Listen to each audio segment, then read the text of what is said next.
Good day, ladies and gentlemen, and today we are taking a look at Slayers Rampage. And today, I'm of course joined by... Renick. And we're going to play through the mod Saturn's Revenge, or something like that. I forget exactly what this level mod is. It's Saturn something. Return to Saturn, I'm assuming. And so this is the most updated version of Slayers Rampage. The first version looked pretty good. This has a lot of interesting elements to it. The smooth turning is one that I quite like, actually. I'm not a big fan of motion blur, but it actually... it makes the game look substantially different, which I kind of like. Now, when it comes to Doom WODs, though, it has to be really impressive for me to really get into it. Because, like, with Brutal Doom, that's kind of like your one-stop shop for, like, gameplay enhancement. Now, what I'm looking at here is there appears to be a bar on the side of the screen here, which I assume allows you to, like, go berserk. At least that's my guess. It's the mark of the Doom Slayer. So, what did you think of, like, the Doom Slayer concept, Rain? Well, it depends how we're going to see it followed through on Doom Eternal. Odds are very, very high that the Doom Slayer is indeed the original Doom guy, so it's Flynn Taggart. Which, it's kind of interesting how they went with that, though, where initially it's just a regular guy, and now he's some sort of, you know, Superman, which... my biggest problem is I don't really like the Superman concept, which is so popular now. I mean, it's been popular for about 10 years now. And I think it kind of started to get popularized with Skyrim, where no longer were you just a regular guy who got tasked by, you know, the Emperor. Now you're the Chosen One. Well, yeah, I kind of get the whole overdone power fantasy thing, but that being said, if it actually is the original Doom guy, Flynn Taggart, he's kind of earned that reputation because he spent, you know, all these years in hell voluntarily, basically getting revenge. Yeah, that's true. We'll just have to see. Honestly, from the trailers, it looks like they're kind of doing Spawn. Is that... well, except that the background's a little different, but I'm getting a lot of Spawn vibes where, like, the forces of heaven are just as corrupt as the forces of hell, you know, and it's up to the Doomslayer to save humanity, which is very Spawn-y. Well, depends. The forces of heaven in Spawn weren't that corrupt. It was just basically centuries upon centuries upon centuries of, well, for lack of a better term, bureaucracy. The old celestial bureaucracy. That was something that that's apparently a Chinese thing. Although I only ever encountered that in Jade Empire, which is such a weird concept.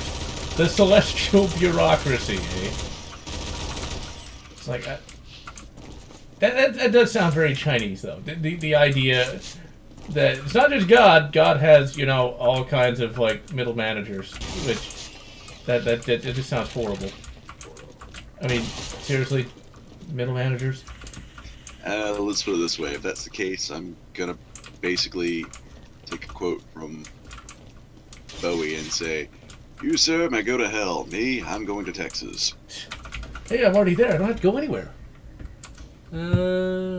Chilling 5 minutes. Shooting at BAR, that's way too expensive.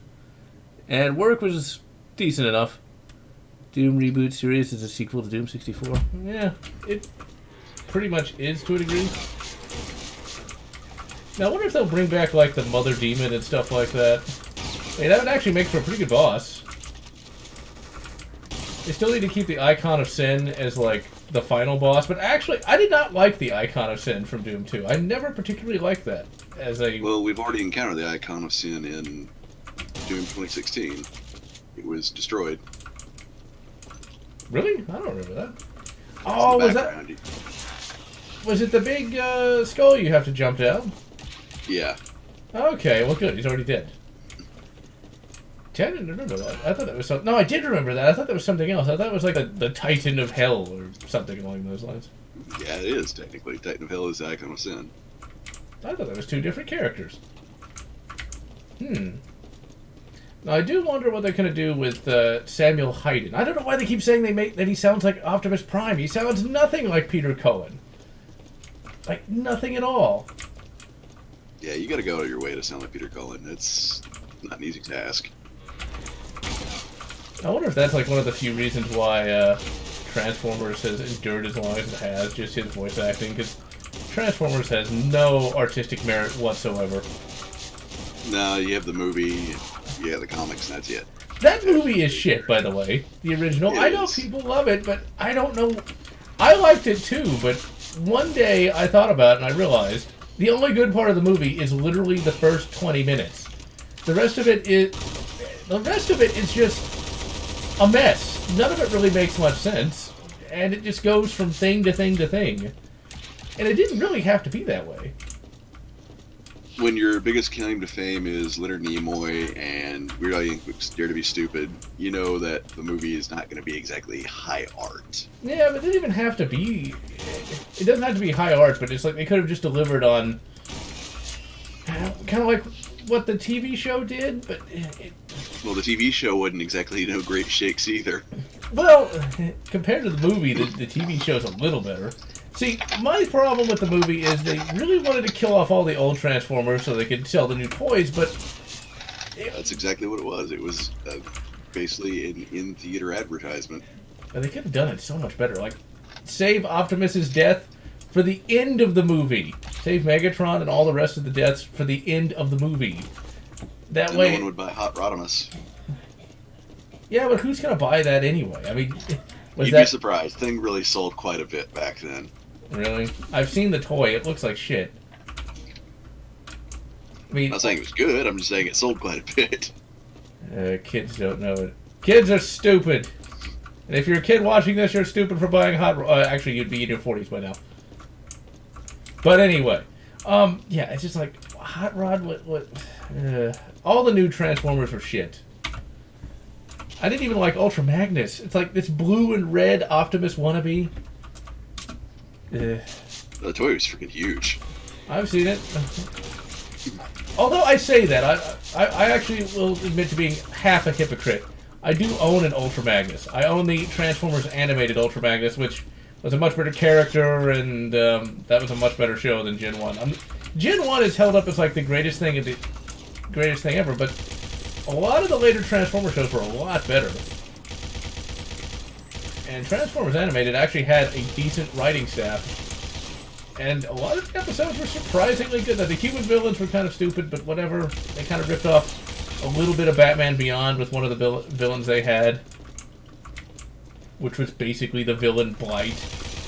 Just slightly different so they couldn't get sued. Pretty much.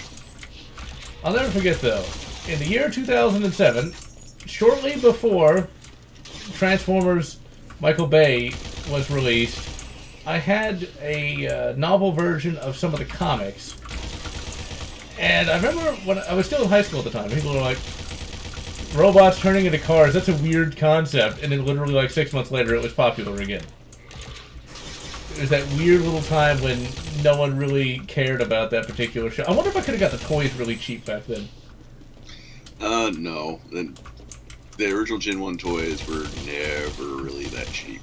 About the only time you really could have was like in 91 through 93. Damn. Because I know that Optimus Prime that I have was not cheap. I have no idea how much it was. It was actually, god damn it, a gift. But it was in box. And yeah. Yeah. But the only time you could get the toys really, really cheap was really before eBay started taking off, because the Megatron toy from Gen 1 was obviously banned. And then you had the whole lawsuit with Harmony Gold, which was BS on so many levels. And it's legal crap. When is it not? Megatron, there's actually a story I read on one of the Transformers wikis, because yes, I read the Transformers wiki, one with the jokes. And apparently in Australia, the SWAT, or the Australian version of SWAT, was called out when somebody had like a Megatron toy and was like waving it around. It's like, really? If true, that's the stupidest thing I've ever heard. Well, the thing when transformed looks like a Walther P-38, so... And there was no orange tip back then. It was all silver.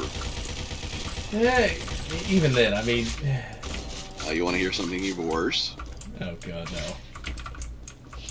Brazilian SWAT got called out. The Sao Paulo SWAT, to be specific. Everything short of BOPE got called out, not but about 4 years ago when somebody was waving around a Sega Master System blaster, which is based off the gun from Zillion. Brilliant.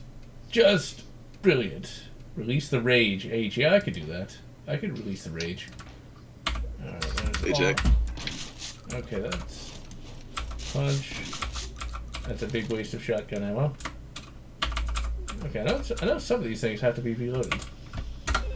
And I actually hit T again. Okay, now why is there no music? Oh, how I hate sound. Okay, so there's no music, period. Brilliant! Yeah, well. Let's see. Ultraman. Didn't like Transformers back in the day? I would never rewatch Transformers, the Michael Bay. Oh, those things did not age well. And hello, now Texas. everybody starts to get why. You know, people like me are like, why am I watching Shrapnel Formers? You know, in 2007, the first Transformers movie was pretty... It looked good. The special effects looked great at that time. At least from what I remember. I haven't seen the movie since then, but... And, you know, you can see them transforming in live action. That's why you mainly just see the crappy human plot that no one cares about. And there were a lot of good moments, from what I vaguely recall. You know, you had... Even some of my era, no, on all counts. Well, I'm thinking, when I say good moments, I'm thinking like, well, you know, you got Optimus, he has the sword, and he's, you know, cutting somebody's head off. Like, that's great! Yeah, but he never used a sword, he used an Energon axe. Well, yeah, but be thankful for the small miracles, damn it! The only thing I will say positive about the Michael Bay Transformers movies are we got a decent pinball table out of it. Technically two. I didn't even know they made a pinball table of that, but okay. Stern technically made the standard edition and limited edition tables. Limited edition tables actually really pretty good as in terms of gameplay. That is random. I don't think I've ever even seen it. It's because it was mostly collector's edition release. You're rarely gonna find there's technically 3 tables, though there's 2 table layouts. The limited edition and collector's edition you're generally not gonna find because those are mostly in collector's hands. Those are direct sales. The standard edition you might find at a few arcades. Or in these days, barcades. Eventually I'm gonna have to release the rage. I'll think of Devastator having balls. Why, Michael Bay? Why? Why? What was sound wave being a frickin' satellite? Yeah, that was also pretty bad. I don't know, the testicles were a lot worse though. It's like, that is the most juvenile crap I've ever seen.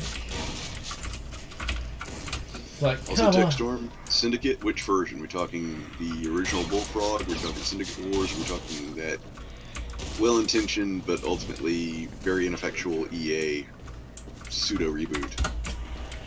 Very ineffectual EA pseudo-reboot. That works perfectly. Okay, now where the fuck am I supposed to go here?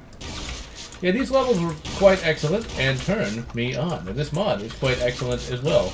It's not I was gonna say, it's not nearly as difficult as, you know, Project Brutality, and I immediately get fried by a goddamn Revenant, because, of course, why would I not? The only thing is, I kind of miss the little BFG Division incidental music. Oh, yeah, what do you think about incidental music? I kind of like it. Could go a long way to set the mood of the scenario. And as for the soundtrack for Doom 2016, yeah, very solid. Doom Eternal sounds like it's going to have a fairly good soundtrack. I've already listened to that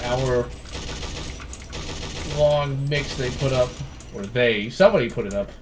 I don't know if it was, it couldn't have been leaked, because if it was leaked it would be taken down, but...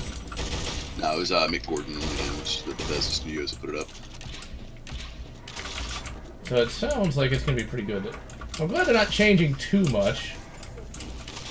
I have no idea what I just picked up. Oh, I'm hopefully hopefully they're going on with the idea of mod support. I really hope they are.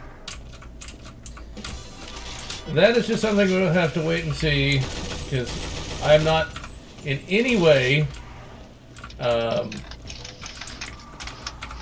to be optimistic for that, because that just is too classic for the likes of them. But then again, you never know. It would be nice. If they do, they'll have won if they do. Mainly because that's one of the big gripes of 2016. Doom 2016 is a okay game. I'm not going to say it's a fine game, because it's not, but it's an okay, enjoyable game. But Snap Map is nothing compared to good mod support. It's fun, but it's really nothing compared to good mod support. Case in point, this. When we have mantling in the original Doom, thanks to a mod. That works quite well, actually. Yeah, I miss that music, though. I love hearing this BFG Division start up when, you know, like, the shit really hits the fan. Mainland China looks like apocalypse. I do not want to hear that! I do not want to know about that. Scrap hell on Earth. Tech Storm. Wait till you get to Atlantic Accelerator, then you'll really start to like Syndicate Wars a bit better, because that's the hardest damn mission in that game. See, like, I can't really get into games such as that. I mean, it's old even for me. And that's mainly because I've never been, you know, really the patient type of gamer, like, ever. Because I grew up with stuff like this, so, like, slowing down and actually using real tactics, that's just boring, goddammit. Well, you could always Persuadatron everybody and just roll up with a giant mob of angry people. That doesn't sound too bad. But that probably is, like, way more difficult than it sounds. No, Persuadatron up until you start getting into the high level missions is not that hard of a tactic. Now, the key for Atlantic Accelerator is knowing that real-time passes when you're on the map screen.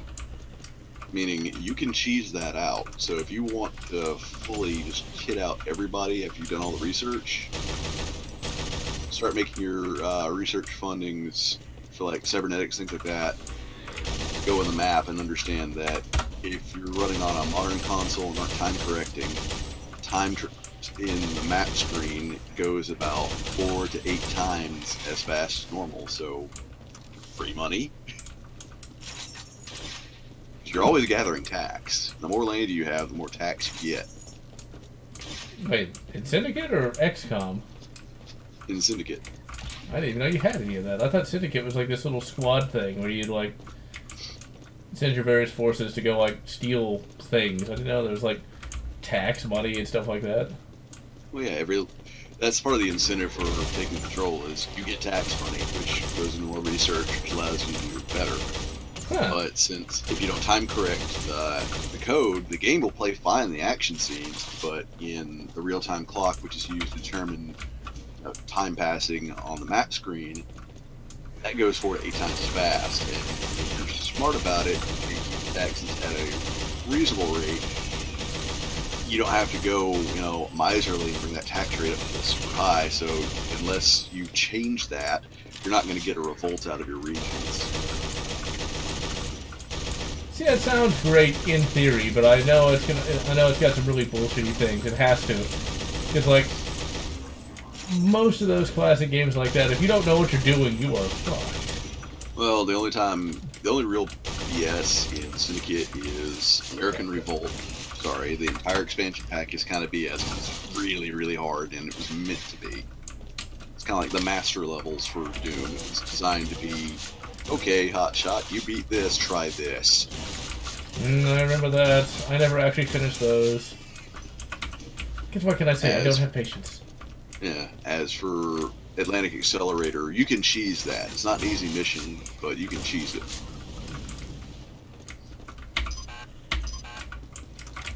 Hey, that's some decent textures. There's something I want to see it come back. Well, there is Overload. That's mostly Descent. Mostly. Yeah, but they're actually... And it's actually pretty good, but the actual Descent, you know, Underground, that just kind of went kapoof. I'm not surprised. It's one of those franchises. Well, what's even worse is, like, Star Wars still gets the shat end of the stick. There's never going to be another, Dark Forces. See, I think if ever there was going to be a retro-styled indie game, I would like to see one of those, with an actual story, with actual good writing and things of that nature put into it. Because that is a type of first-person shooter we have not seen in a very long time. Because, like, Doom Eternal, we do have character for the Doomslayer, but he's still just a walking gun, unfortunately. He doesn't really have much of a backstory, or, well, much of anything, really. In my hands, he's not even so much a walking gun as he is the manifestation of walking rip and tear, because for some reason, 98% of my kills in 2016 are melee kills. Yeah, it's very easy to do that. To be honest, it just gets boring after a while for me. Well, I went through the game feeling like, the reason I don't call it a great game is I went through the majority of feeling it's like, my guns have no impact compared to my bare hands. Oh yeah, Heretic. I gotta get into that at some point. Again, I should say. Squad members, Wolfenstein Youngblood. Oh, don't remind me of Wolfenstein Youngblood. That was painful.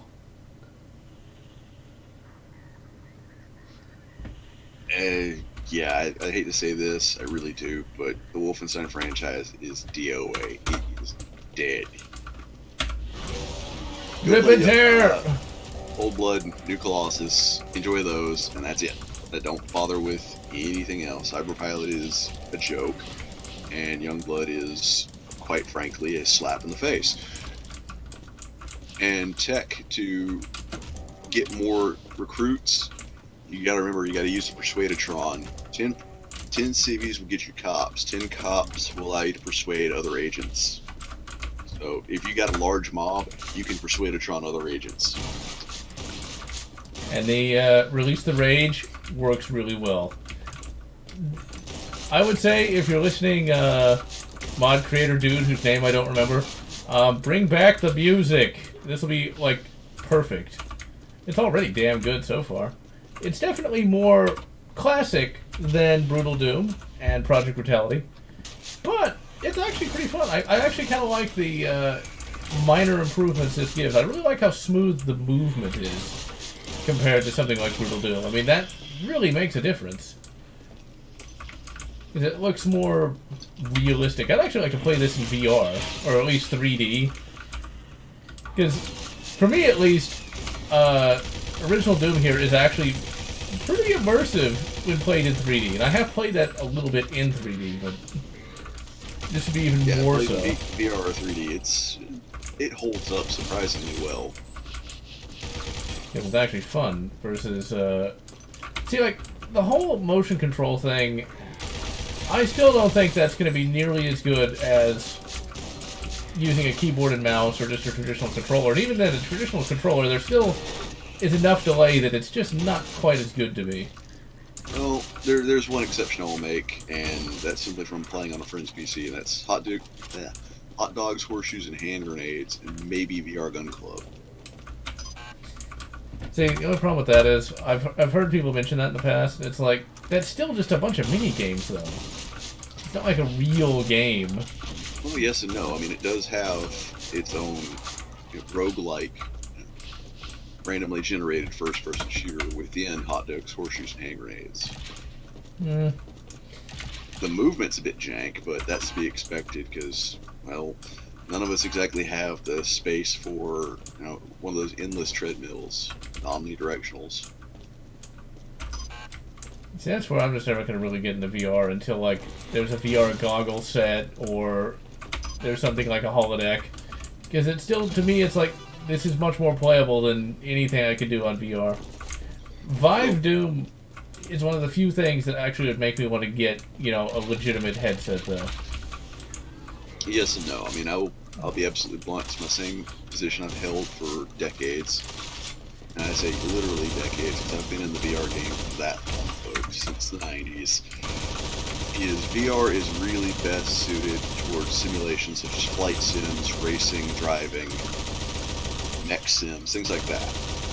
That's where VR really, really shines. Now, mech sims, that is something that I've done before. I've actually played in one of those little pod things at a con. The Tesla 2 battle pods. They still go to cons. The Tesla 3. Even to this day. I went to an arcade expo a number of months ago, and they had them there. I almost used one, but I was like, meh. Because it's like, I was there by myself, so it's like, it's just not as much fun to play those things by yourself. Or just with a bunch of randos. I do think the anime... It's again? I almost ended up buying 2 of the Tesla 3 battle pods. That'd actually be kind of cool to have, although how you'd store those, I have no idea. Same as you store an arcade cabinet. The only downside is, I've worked on them. I know that, essentially, you have to be careful about the large parabolic mirror in them, and the hardware is actually a bit of a pain in the butt. I think that's running like, what, MechWarrior 4? 3? It's running MechWarrior. It's running a custom version of MechWarrior 4 Mercs, and you're also running a different software layer. But the problem is, there's 2 software revisions you can run on it currently, not counting the original non-patched. One of them is an adapted version of MechTech 3.14, but the real pain in the butt is, I don't know if I could get that to work with a modern system. If the PC in that thing fries, you could very well be screwed. Huh, you can't just, like, install it on another PC? Not easily, no. Because it's using its own OpenGL interpreter to make up for the rendering for the giant parabolic mirror that is the main display. And the computers in them are not exactly, let's put it this way, they're running roughly Pentium 3s. Yeah, I was gonna say, it's like... really, really early OpenGL cards, so it's, got a Voodoo 2 in there. Well, it's not quite that bad, but it's... Because MechWarrior 4 will run on a Voodoo 2, but no, it's running better in Voodoo 2. Oh, it's running an NVIDIA card of some AGP manufacturer I know of. It's like the NVIDIA GTX 1. It's not even 100, it's just GTX 1. It's just 1. I don't think they actually had a GTX 1, but it sounds funny nonetheless. Well, the good news is that if you want to get your mech on, you can, these days, just boot up, you can find or, acquire the MechTech packs up to 3.14 and just play it on PC. It plays great. You can get yourself a good HOTAS and pedals. If you want to go really crazy with it, you can take apart a spare keyboard and space that out or just use an encoder and your own buttons for secondary functions, or you can just use the keyboard of your choice. So basically just build your own. And let's see. Hello, Emperor Snake. And let's see where we go. How bad was Star Wars Episode 9? I did a 2.5-hour video with Rain on it. Just look it up on the channel. It's not fun. At least not for me. I said it was perfectly adequate. It was entertaining enough. It fixed some of the problems, and it's the best we're going to get from Disney. I mean, it's not great by any stretch of the imagination, but it's not Episode 7 or 8. That's really the best. It's like... the gist of it is the Phantom Menace won, so they got rid of a lot of the bad stuff, And so, it's the best of a bad lot. I guess that's the best way to put it. It is the Revenge of the Sith of the sequel trilogy. Of the sequel, air quotes, trilogy. The Disney trilogy. So I'm not referring to that as a sequel because it breaks canon so many damn times. Oh, it does. It does. Some of the big problems that we both had with it were the Force kind of getting way overpowered to the point where they're like teleporting objects. They treat C-3PO like shit. Let's see. I didn't have a problem with what they did with Palps because I thought that was actually done quite well. I do have a problem with what they did to Palpatine because, well, he was kind of shoehorned in. He did a great performance, so... See, my thought is they could have turned him into an ineffectual villain and did some sort of feminist message or something. And I know in the comics they actually did that, where the Empire was created by random women, which, of course it was. That's not saying random women couldn't create the Empire, but it's like really... Well, it wouldn't be random at that point. I can find female authors who could do much, much better. No, like in universe, it was random women that did it. It wasn't Palps. Yeah. Also, tech, the IWI Tavor is actually pretty good. It's just discontinued. They've switched over to the X97, X96. Sorry. Yeah, the whole like Israeli bullpup thing. They've been like discontinuing models since like the early 2000s. Remember when they had the TAR? Yeah, TAR 21, which essentially was the first version of the Tavor, and they realized our optic sights are nice, but we kind of want to rail for other options. So they brought in the different version of the Tavor. Oh, crap. Carried that on, and then now it's like, oh, we want it smaller. People are never satisfied, are you? So like, I don't even... Oh, crap. Oh, I kind of like the new... God damn it. The new Archvile. I made him red this time. Now, the Archvile is coming back in Doom 20... not 2016. Doom Eternal. 2020. Dateline. The Doom Slayer. Why so angry? Because it keeps me warm. Oh, crap. I am so dead. I really like this rifle with the underslung missile launcher. God damn it! Because it's a goddamn lifesaver when you have to fight these high-level enemies. I really need to kill. I am so screwed. I am so screwed. I am so screwed. Die, you fuck! Die, you fat fuck! Oh wait, is that fat shaming? Are you shaving? Alright, let's see. God damn it. Must kill Archvile. I wonder if that's going to be a boss or a regular enemy. It could really go either way. I mean, it basically is a mini-boss. Because that flame attack was cheap back in the day, and it's still cheap today. I mean, it does so much damage to you. Come on, Ken. And tech, there's plenty of accessories for the Tavor. The Tavor rail by Manticore Arms is actually really, really good. 1917. I've been hearing 1917 is pretty good. Give that a good solid look.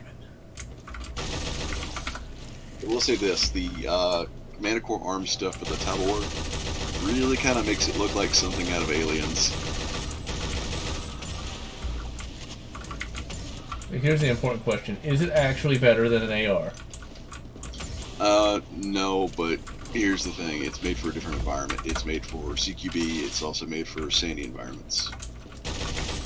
That being said, the AR does perfectly fine in a sandy environment as long as you remember to use your dust cover, and for CQB we have smaller versions of the AR-15.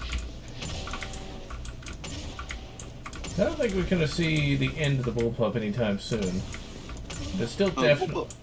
It serves its role, a very specific role, which you're going to see it. It's just never going to be a mainline item unless your military is focused severely on CQB. Which I guess Israel might be, just because it is such a smallish country, so they're not going to be fighting giant land battles. Which I wouldn't think. Well, that and the fact that they're mostly trained these days for urban combat. It's about like Austria and the Steyr. The new Steyr AUG is actually looking really, really good, especially with the new accessories.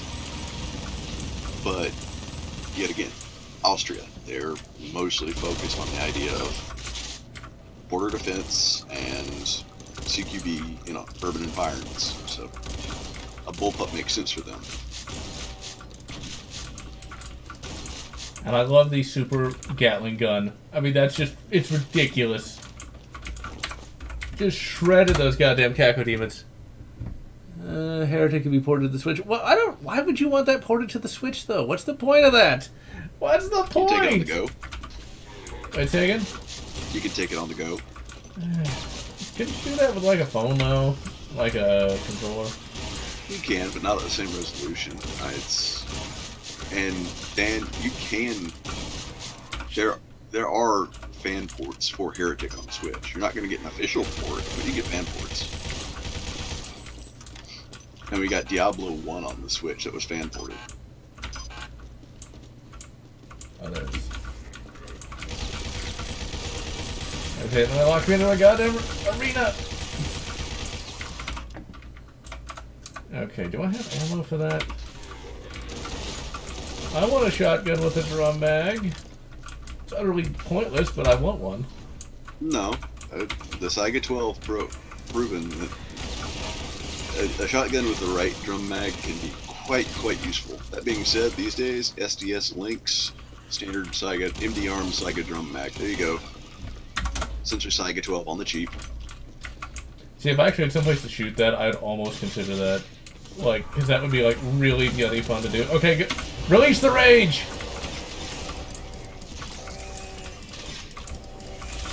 They ruined Aliens and Star Wars both! And don't forget Star Trek. They made Data have a biological daughter somehow. Why would you even do that? What Never mind, he actually had standard progeny that they completely forgot about. It makes no sense. Then what? All I gotta say is Gorn skeleton before Kirk encountered the Gorn. Well, here's something even worse than that. From what I have read about Picard, I've only read, I haven't actually seen it yet, is like, they have what, Picard leaves leaves Starfleet because they're prejudiced against synthetics, but the synthetics go and kill everyone on Mars. Why would you want to create more of these beings that are going to try to Skynet everyone? I mean, I assume there's more context there, but like, that seems really... See, that's where modern day stuff gets way more violent than stuff used to be. You know, it's like... Well, it's the Kelvin timeline. Nothing is good in the Kelvin timeline. It's all dark, depressing, and, well, poorly written. It's like, why exactly have the synthetics go and, like, well, kill everyone on Mars? They kill millions of people. That's like, what? And Picard... Romulan Empire is almost completely wiped out, and before they're wiped out, the quote-unquote empire is less than 2 billion people. That's hardly an empire. Oh, they actually gave numbers? Yeah. Oh, man, that's just lame. Really, 2 billion whole people? See, that's the big problem with the... That means... Well, think about it. That means the Federation has them outnumbered 20 to 1 in humans alone. Yeah, I was going to say, like, 20 to 1's a bit too small for that. When you count all the Xenos species. See, that's the big problem with some of these Star Trek empires. You got the Federation, and they have all these different species, they've got all these different planets, and you have the Klingon Empire. It's the one dominant species. How many Klingons are there?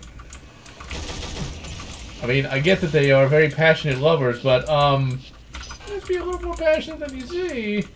And if a Klingon wedding is as complicated as you see in Deep Space Nine, how would they have enough Klingons to even be remotely a threat? Trysts. Trysts are a thing in the Klingon Empire, and here's the thing. Yes, Klingon snooze do, for lack of a better term, because I'm feeling lazy, is, well, surprisingly damaging to the environment and the furniture and the living accommodations. But that being said, there's a lot of them because, well, twins happen. Twins and triplets happen quite a bit. Yeah, you need a lot of them.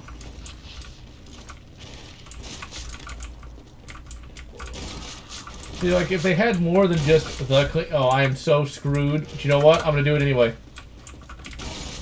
I've got 2 health, but I don't care. I don't give a shit. I need more... Who needs more health? I mean, that's just being greedy. And this map pack is absolutely... excellent. Aha! Don't even have to fight him. Let's see here. World War I fascinating. Western Front was hell. Yeah, the Eastern Front was just as bad, if not worse. And yes, Wrecker banged many Klingon babes. That's what he does. Hips of titanium. Well, they must not be that bad, or Neelix must be better than you'd think, because in one episode of Voyager, Neelix does get some happy, joy, fun time with a Klingon lady. See, that right there shows the lost potential. Really, I don't think Ethan Phillips made a very good Neelix, because I know they were trying to go for something Han Solo-esque, and he is not Han Solo. No.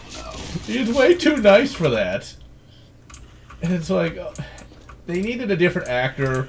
The Neelix character could have been great, had it not been played by him.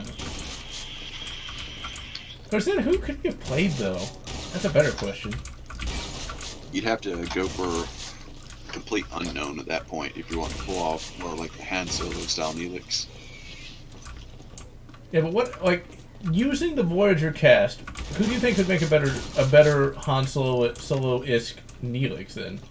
Oh, using that cast, none of them really. I mean, they all have their own unique points and unique, portrayals, but you're not going to fill that with the current cast. You would have to go with an unknown. It's like asking, like, who would you let get to play Spawn for a live-action movie reboot? You have to go with a complete unknown. No, I got it. Will Smith, just make it completely campy. I'd watch that. I'd watch a Will Smith Spawn. Come on, it doesn't sound that bad. I would need to get some drinks ready. I mean, if he, like, really Fresh Princed it up? I mean, come on. I'd watch it. I would totally watch that. Original XCOM. I'd be blitzed at the end of it, but I'd watch it. Let's see. Who could direct Will Smith as Spawn? Quentin Tarantino. Let's go full ham. I mean, why not? Why would you not want to see that? Let's see. Who could be Malbolgia? Is Frank Langella dead, or is he still alive? Or do you even know? I'll have to check. I don't know. If Frank Langella is still alive, well, that's great, because his family would probably like him to be alive. I would totally like to see a Frank... Just, like, really make it super campy. Find some way to get Dolph Lundgren in there. Oh, Dolph would do it just for entertainment value. The guy's a saint. I think you could get him to play... Oh, I can't remember the guy's name now. Like the Spawn mentor guy, whatever his name is. Cogliostro. Yeah, that guy. Dolph is him. That would be the greatest thing ever. Maybe we could bring in Witchblade. Although who you could get to play Witchblade, I'm not really sure. No, wait, Witchblade's a different universe, isn't it? Or is it? It is technically a different universe, although it's connected to Spawn. Which means so is the Darkness. Okay, you could bring in that too. It'd just be a Crisis. Well, it's not a Crisis on Infinite spawns, but still. I don't know. What would you do with a Spawn movie? Like, let's say you've got the budget, you've got the creative control. How would you make Spawn the live-action movie? That could be in any way competitive. Let's add this caveat. In any way competitive to Marvel. That's about as easy as saying, "Oh, let's make a classic version of the that." I can't even talk. It's impossible. You can't make a popular version of Fantastic Four. It just can't be done. Well, no, it can't be done with Disney at the helm. It can be done, but damn it, you're gonna have to do it old school. You're gonna have to do it like original Fantastic Four. Not the new stuff, not the horrible, hokey, uber serious. You're gonna have to enjoy it. You're gonna have to make it a fun film that embraces the cheese. It's almost Deadpool-esque in some respects.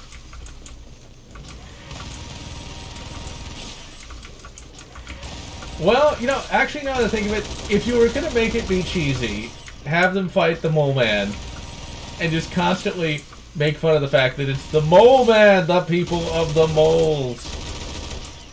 Oh no, you do that, but you go ahead and try to get some information from The Simpsons to, you know, make reference to Hans Moleman, just to be goofy. People might watch that. I mean, I don't think that fan four-stick thing anyone was going to watch, because I don't think that even had an audience.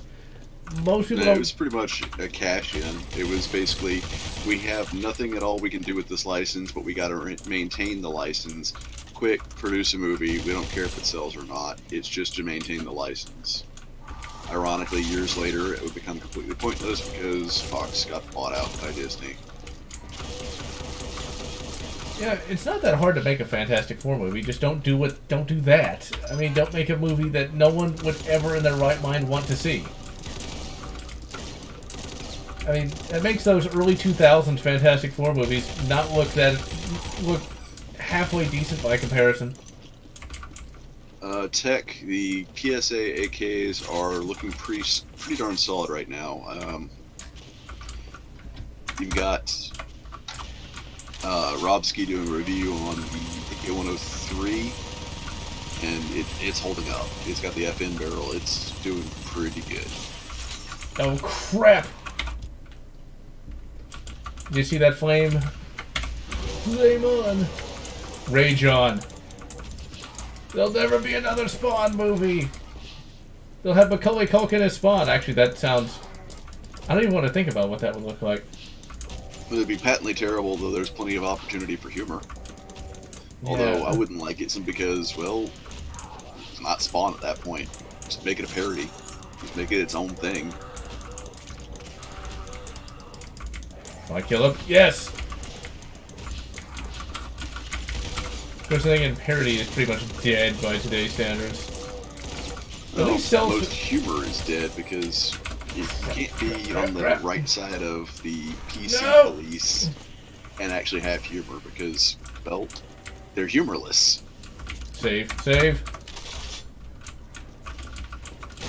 At least Seltzer and Freeberg are dead now. Well, they're not dead, but their movies are.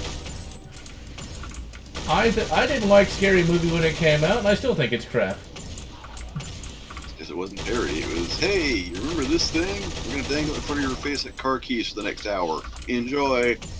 It's sort of like proto-Family Guy. I wonder if like some of the Family Guy writers moved on from that to eventually write for Family Guy. Save. Actually, wait, do I have any ammo for this? Ooh, I do. Let's see if we can shred that guy. And shred him! The other rage-inducing thing is there'll never be a good live-action modern TMNT film. Well, to be 100% honest, the old TMNT films weren't exactly good. I think the first one wasn't that bad, although I haven't seen it in probably a decade at this point. Over a decade at this point. I remember next to nothing about it. I remember like it had some halfway decent. The action sequences are fine. I'm just saying the movie itself wasn't that good. Yeah, now that I remember, like, what wasn't the ending for TMNT 1 really shit? Like, there wasn't even an epic final fight with Shredder. He just kind of got killed off unceremoniously. Yeah, but that being said, in the Eastman and Laird comic, he died pretty unceremoniously as well.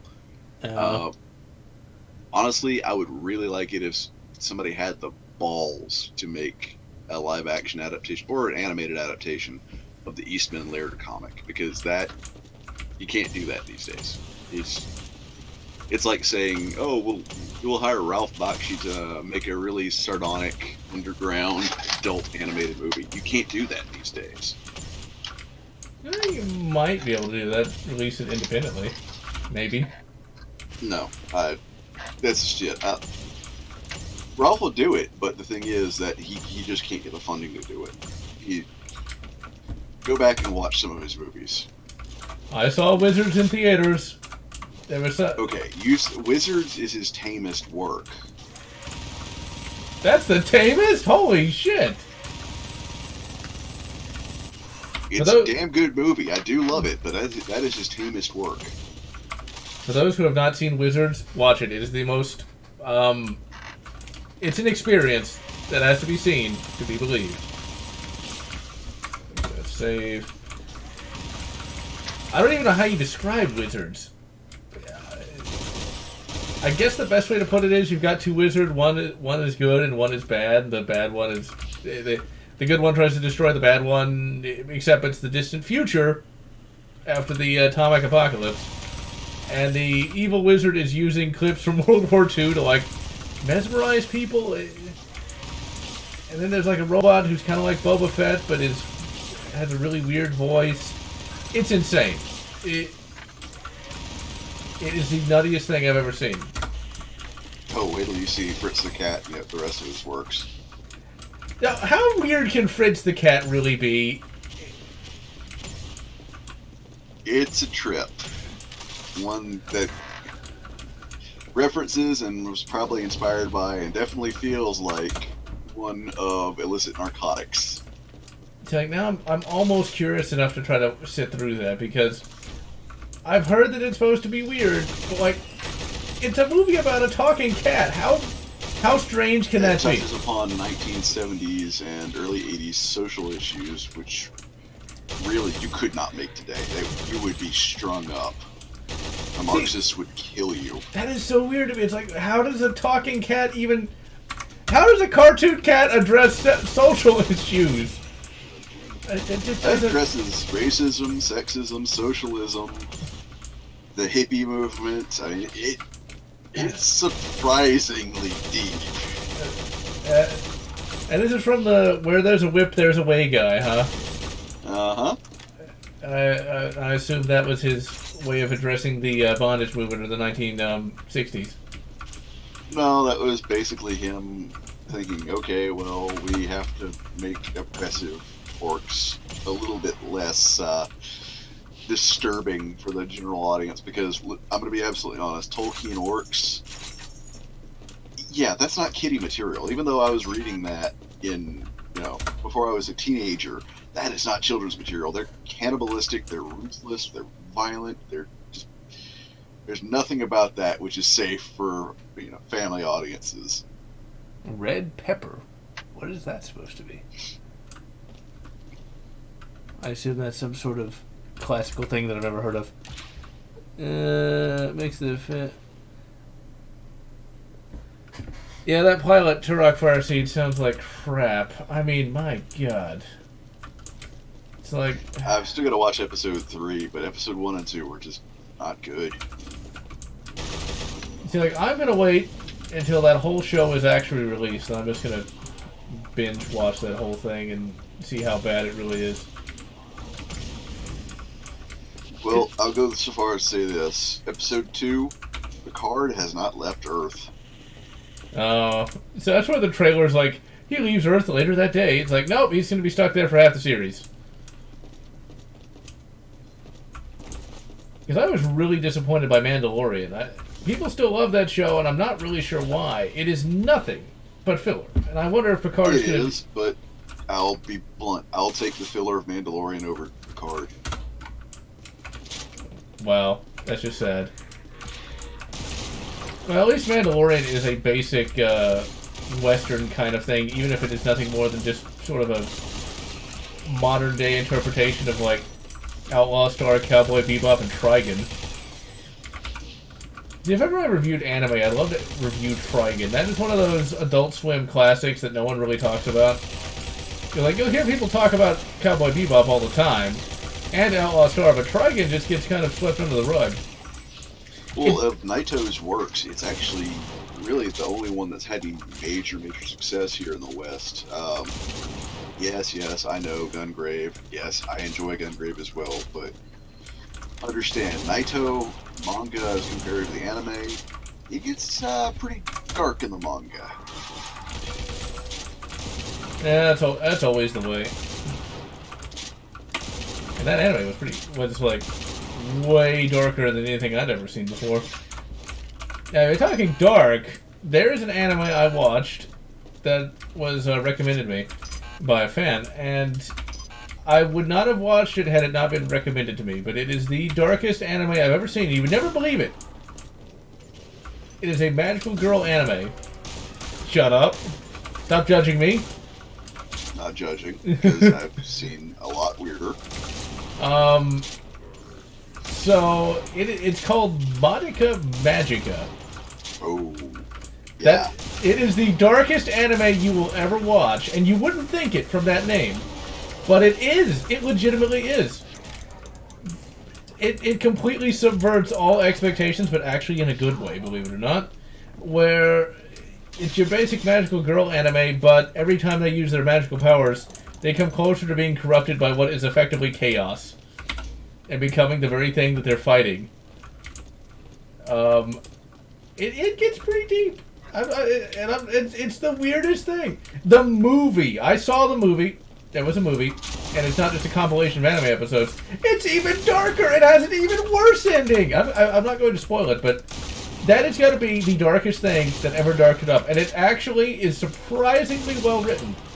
I can do you one far darker, but here's the thing. There's no light at the end of the tunnel like in Madoka Magica.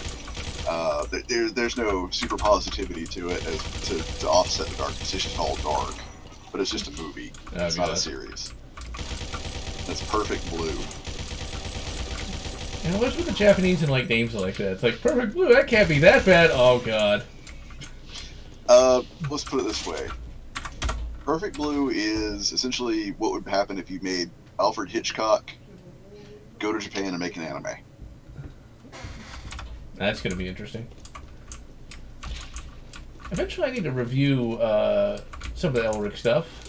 Oh, yeah, for those who don't know, Michael Moorcock's main claim to fame is, outside of his very unfortunate name, is the Elric series, which is pretty good, but it's definitely 70s. Very, very weird. Yeah, but it inspired... Without it, you would not have Warhammer Fantasy and Warhammer 40k. What's kind of funny is in the Elric series, that's where you first see the mention of Chaos Gods. They're actual Chaos Gods, and the main character. Am I taken? Yeah, that's exactly where Games Workshop got it from. It's from Moorcock. Although in this instance, the Chaos Gods aren't trying to turn you into Warp Spawn, because Elric actually talks to them. Or he talks to one of them. Which is something that would not happen in 40k, but still. No, you could talk to certain Chaos Gods. Like, let's give an example. Karn the Betrayer. No! He's talked to Khorne. I didn't know he talked to... No! I didn't know he talked to Khorne. There we go. Did not lose too much of my progress. Why is there a key to exit the game? But it's software with programming. It's again? Boss key? Boss key? Yeah, it's an old concept from the 80s and 90s. Basically, it's a button you push that immediately gets you out of a game or immediately puts up a false screen that'll make it look like you're working. Oh, very clever. I did not know such a thing existed. Alright, Id. You may live, for now, but you'll be forced to work for Bethesda and not have the original members.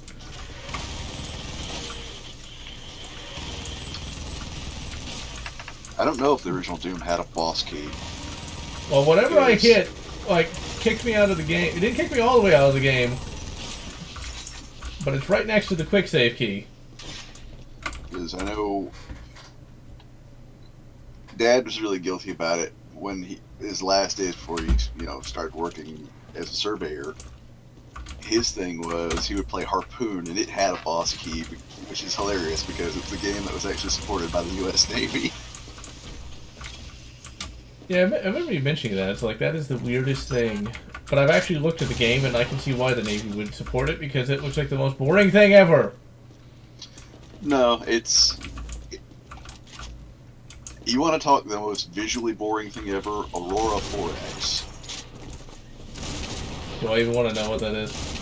Essentially, it's take the concept of the pen and paper role-playing game Traveler and turn it into essentially a hyper-optimized, uber-expanded strategy sim, which is almost all menus. There's no real graphics to speak of. And people played that back in the day, I assume. It's played now. You can pick up Aurora right now, which actually does have a soundtrack.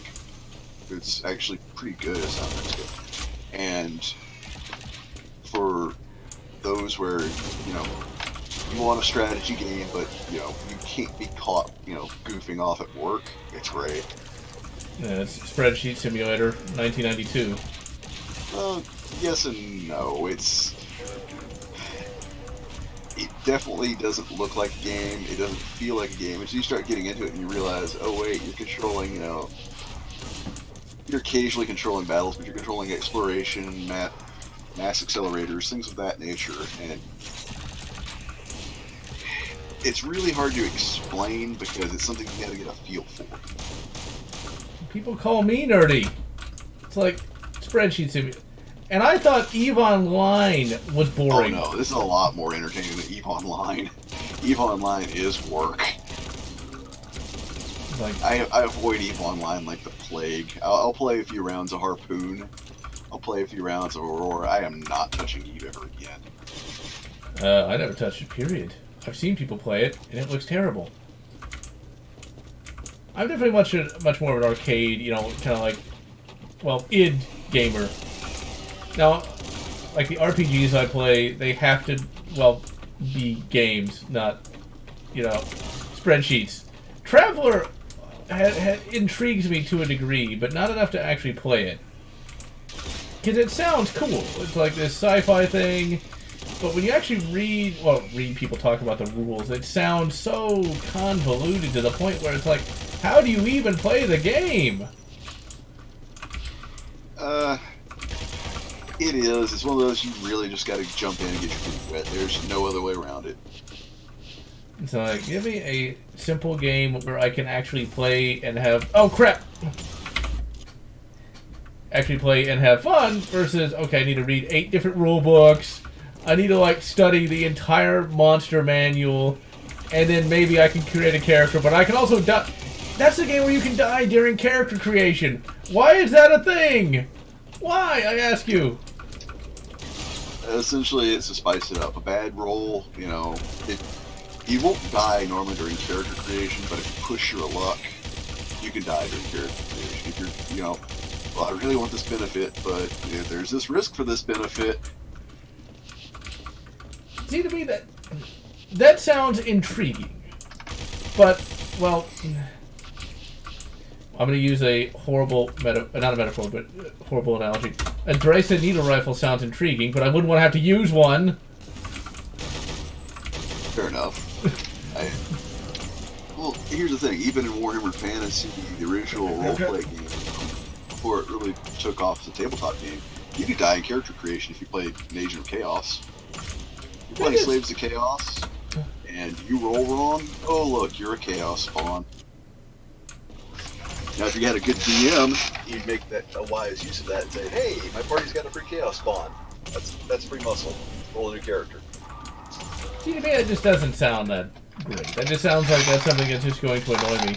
Because it's like, I just want to play as a guy that goes and completes a plot, not like, you died during character creation the last 3 times. That doesn't happen the last 3 times. Generally, it'll happen twice maximum. The DM will set up and get you a gimme. I was exaggerating. Like, I didn't think it would happen more than once. Well, it's D100 back then, so technically it can happen twice. My God. Where do you even store 100-sided dice? You don't. You basically take 2d10s. Different color. Oh my God. This is what... You know...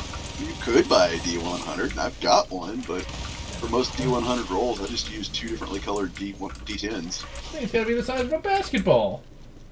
Nah, it's about the size of half a softball. A D100. D100. Oh, they go higher than that. Really? I got a D1000. Why is there a D... Why does that exist? Why? That's like... Because certain role-playing systems went really kind of nutty. And no, I'm not talking Fatal. Yeah, the less said about that, the better. Of course. Was it ever sold commercially? I don't remember ever reading that it was. I think it's just like something that's published online for like, I imagine free. I can't imagine anyone ever actually playing that outside of like YouTube. I couldn't speak if it was. I mean, I've seen a lot of weird RPGs. I mean, for God's sake, I helped sell the Street Fighter RPG when it came out. That thing was a flaming turd. Street Fighter RPG. I'm gonna roll White Wolf at its worst. I will roll a D100 to cast a Hadouken. The Hadouken fails and you die. Well, here's the thing. It wasn't even that. It was a D10 system, and that's just... It was such a weird, like, half-hearted, why did Capcom ever sign off on this sort of thing? And the only reason I could think of is it was the 90s and they didn't feel like doing the translation for Vampire Savior. And so instead there's the Street Fighter RPG. No, the reason I say that is the Darkstalkers 3 Vampire Savior cabinets were all brought over and translated by White Wolf. White Wolf translated that doesn't really compute though. When does it leave? I know, it's completely strange. I mean, I was a big Darkstalkers fan. Come 96, I see the new Darkstalkers 3 cabinet, and in the corner is this White Wolf. It's like, wait a second. And yes, like Vampire the Masquerade, White Wolf. So then I guess in the Street Fighter RPG you could, get shipped with Chun-Li and... Oh my. And here's the thing. Yes and no. You actually have to buy supplement books for the main characters of Street Fighter. Otherwise you will never encounter them. Really? Yeah. They were doing that back then too. That's why it was so strange to see it. I was like, this is an RPG? How? Like, what was the plot? What is there to roleplay? I guess, like, take down M. Bison? I guess. There was never much of a plot for Street Fighter. Well, there is a plot. It's just not exactly a good one. There's actually quite a bit of plot. The games actually do have a solid continuity. But that being said, it's got more continuity than current day Star Wars, but that being said, that's not saying much. No, not really. You could do something with that, though. You could have, like, Dark Chun-Li or something, where she's, like, the main villain. Just, like, her partner gets killed by M. Bison, and then she kills M. Bison, but somehow falls to, like, the dark side of the fighting force or whatever. You could do something. Like I said, there was some weirdness back then. I mean, after the Bomb, the RPG, that was another weird one, and probably one that created a lot of furries. Oh god, no. Like, I mean, how do you get after the Bomb and then furries? Wouldn't that just be your basic post-apocalyptic thing? Well, you get mutants, essentially, is what it is. Oh. Shibas. Save. Let's see, check the chat here.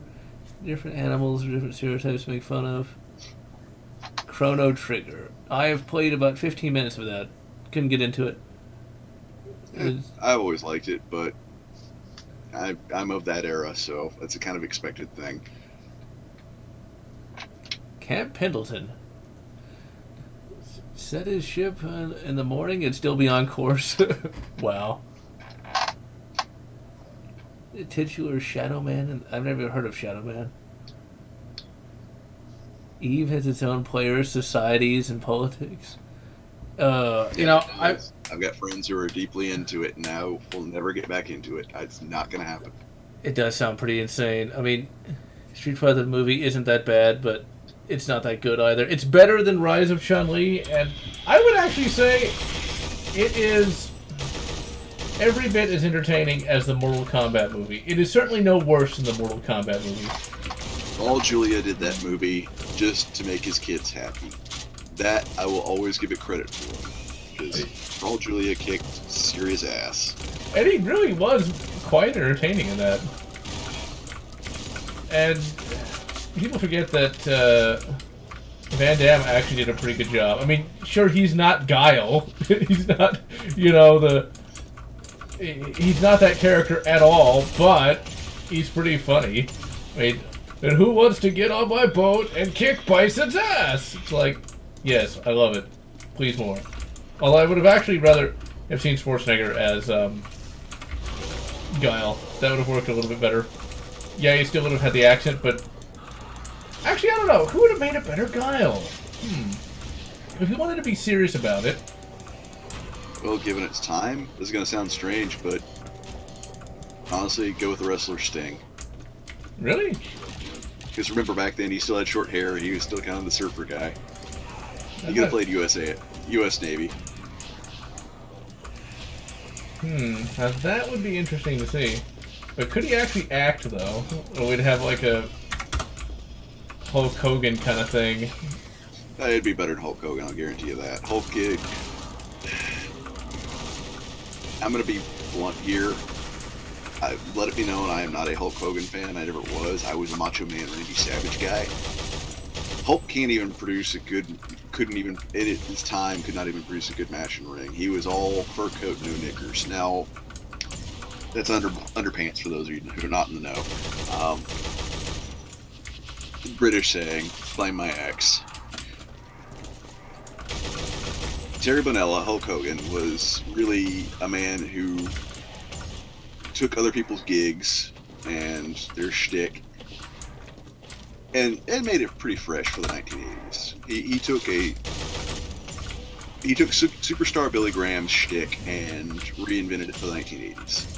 Instead of being a heel, he was the good guy. And what made him so popular if he wasn't actually that great? I mean, here's my question: was he? Called the personality. He was okay on a mic. He had at the time a bigger than life, physique about him, as well as presence. And he was basically running out on Superstar Billy Graham's playbook in terms of how to get yourself over with the crowd. And so that's how he was able to basically become a major, well, I say a major actor, an actor that showed up in a Rocky film and made Suburban Commando and other things. Yeah. An actor he is not, but it goes to show that with the right personality, you can go pretty far if you put in the hours and the work. Suburban Commando. If ever there was a film that encapsulated the early 90s, assuming that wasn't late 80s. No, it was early 90s. Okay, good, because I thought that was early 90s. I mean, you've got Christopher Lloyd, you've got whatever the hell that actress's name is, who is always like the shrewish housewife. And then you got Hulk Hogan as an alien. It's like an alien named Shep. I mean, that... It was a paycheck. I don't know and how... yes, these days, John Cena as Guile would kind of pretty much pull it off. Cena, I have a lot more respect for him because the guy's actually very, very smart. He's got chops. Well, he wasn't that bad in, what was that? I think it was like The Marine or something like that. Where he had to rescue his wife from, Robert Patrick. The T-1000. He wasn't that bad in that. Well, that movie really wasn't that great, though. I mean, it's one of those... No, it was a rush WWE film. What do you expect? It's not going to be good. It'll be watchable. That's about it. My biggest problem was they the plot could have been better. I mean, it was just the same thing the entire movie. It's like, he almost rescues his wife, and then then she gets kidnapped again, and she almost rescues him, and then kidnapped. It's like, okay, we get it. And Robert Patrick, as just a guy, is not that scary. And it doesn't make a lot of sense for a criminal to keep kidnapping somebody's wife, and then it's like, yeah, whatever. I've seen worse films. A lot worse. But Tech, to answer your question, they may. We'll probably see a Spag exit. And I really just use that as an excuse to make the joke Spag exit for Italy leaving. Oh my. Entering Metal Mothers by Bjorn Osterman. Much like the horrors trapped within, the once dead station is teeming with life. The garrison lies in shambles and all around the hunting ground. The dead are on display. A tenement filled with sideshow freaks with bloodshot... Wait, is this from original Doom 2? This feels like something from original Doom 2. No, it's not from original Doom 2. It's original. It's just... Okay, because it's like, that sounded like something id would say. Because all it this... does. I would love to have seen their D&D sessions, because they must have hammed it up like you wouldn't believe.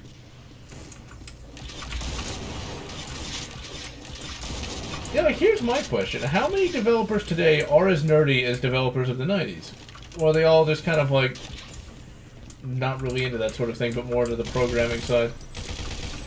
They're not as nerdy these days. I mean, a lot of the development teams on most games are... I'm going to get kind of crude here. They're kind of farted out of the butt of places like Wholesale. They never really grow into nerddom. It's just basically, oh, this is cool. And it's because gaming's become mainstream. The quality of nerd has gone down. Yeah, because that's what it does seem to me. It's just, you would have these kind of out there things back in the 90s because they were one of us, so to speak. Now it just doesn't really seem that way. It's like, a lot of the gaming plots are are played so safe it's not even funny. So I was wondering if it's... Large corporations don't want to take risks, and a lot of the smaller indies that, you know, unless they're really on the cusp of something extreme, they don't want to play risks either because they don't know how to. These are not people who played, you know, role-playing games. These are not people who read Tolkien or read H.P. Lovecraft, which I bring that up for reasons like, latest Cthulhu-based game is just, it's kind of crapping all over H.P. Lovecraft. Yeah, they always like to go on about how he was the raycasts and all the rest. It's like, really? It has nothing to do with the quality of his work, even if he was, and then how much of that is even true anymore. See, that's the interesting thing. How much can you really believe when people talk about certain creators being the racists? Because, like, here's a good example. There's a radio host named Rush Limbaugh. He is fairly popular amongst the more conservative circles. He got some medal I don't think it was a while back. I think it was like this week. And of course, the usual suspects are saying he was racist and stuff like that. I actually heard him. I don't really listen to him, but I've actually heard what yeah. I'm not even a fan of Rush Limbaugh. I grew up listening to him, and I'm not a fan. He was just on the radio at the time. It was like, well, it's either that or, you know, listen to an hour block of advertisements. I'll listen to Rush. Though I don't really like his work. But the thing is, because the political spectrum of the left has changed so much, they're actually celebrating him having stage 4 cancer. Yeah, which is pretty bad. But he has lived a long, full life, so it's not like he's like 20 and he's going to be dead in like a couple of years. He might even survive that, which would be good. I hope he does. I mean, here's the thing. You may not like a person. That's fine. I don't like Rush Limbaugh, but I'm not going to cheer him on for having cancer. Yeah. That's just not cool, man. And really, all it does... Whenever people do that, like, I think it was The Squad that was complaining about him. You know, it's like, whenever you do that, you just give whoever it is more power. I mean, Well, for me, here's the thing. Imagine if, God forbid, I hope this doesn't happen, because I actually do like him, Howard Stern. I don't agree with him politically, but I do like him. Imagine if, news came out tomorrow that, he's got what could be terminal cancer, and you see somebody cheering that on. What does that tell you? Yeah, exactly. Howard Stern is an interesting individual. I mean, that's one of the big problems with today's politics, where it is so much more polarized than it was in the past. And he's a good example of that.